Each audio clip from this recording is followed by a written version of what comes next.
All right, so it's James and the Giant Economy, and those are my puppy dogs. We are on a walk, and I'm going to re-record a video I did yesterday. So I talked when I was at Chick-fil-A, and I went to this meat coma, right, or this food coma, but have a little more clarity to think. So I was at Chick-fil-A, and I was ordering, and the guy told me the price, and I was like, what? Wait a minute. And he says, yeah, it's all gone up again. And I was like, holy cow. I'm not poor. I'm not middle class. I'm somewhat well-to-do. You know, every time I go to an event, I feel like I love when there's good drivers and they just watch out for your pups. But anyway, so was at Chick-fil-A, ordered. The price was like, whoa, that seems just really high. And the guy was like, yeah, price has gone up. And so I've heard this from other comments that we're going into another bound of inflation, right? Because energy prices have gone up. And even though I'm heavily invested in energy, I still feel a little poor. It's kind of weird, you know, where I'm like, I get hit by these things kind of on the last wave because, again, for a single guy, I'm doing really well.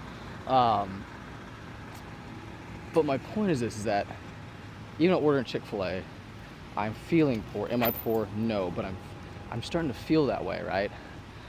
And it hit me. If I'm doing as good as I'm doing right now, what's the average person feeling like, right? And I'm feeling this way. What's the average person feeling like? If they're making 40, 60, 70,000 a year, how are they feeling through this? How are they doing this through inflation, right? This next bound, what's going to happen with them? You look through, like, the average American doesn't have $400 in their bank account for an emergency fee or anything like that. The use of credit cards is going way up, up, up, up.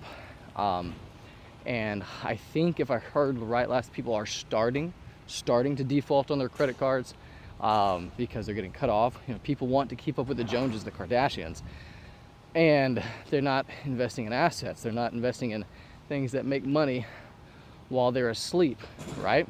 I'm wondering how they're feeling, how they're dealing with this, and then how much time they've got till the time bomb goes off, right? So that was my curiosity, that was my question. What do you think? I'm gonna do another video on this, but my thoughts on it, a little spoiler, I think if we don't see something crack pretty hard and break pretty hard this fall, winter season, which is typically when it does, it'll happen sometime next year, maybe in the fall or the winter. But anyway, if you've got questions about assets or are curious about what I do, my contact info is below. Shoot me an email, give me a call, something like that. I'm here to help. Again, no, this is financial advice, but I'm just here to help, and if you like what you see, maybe you can do it too.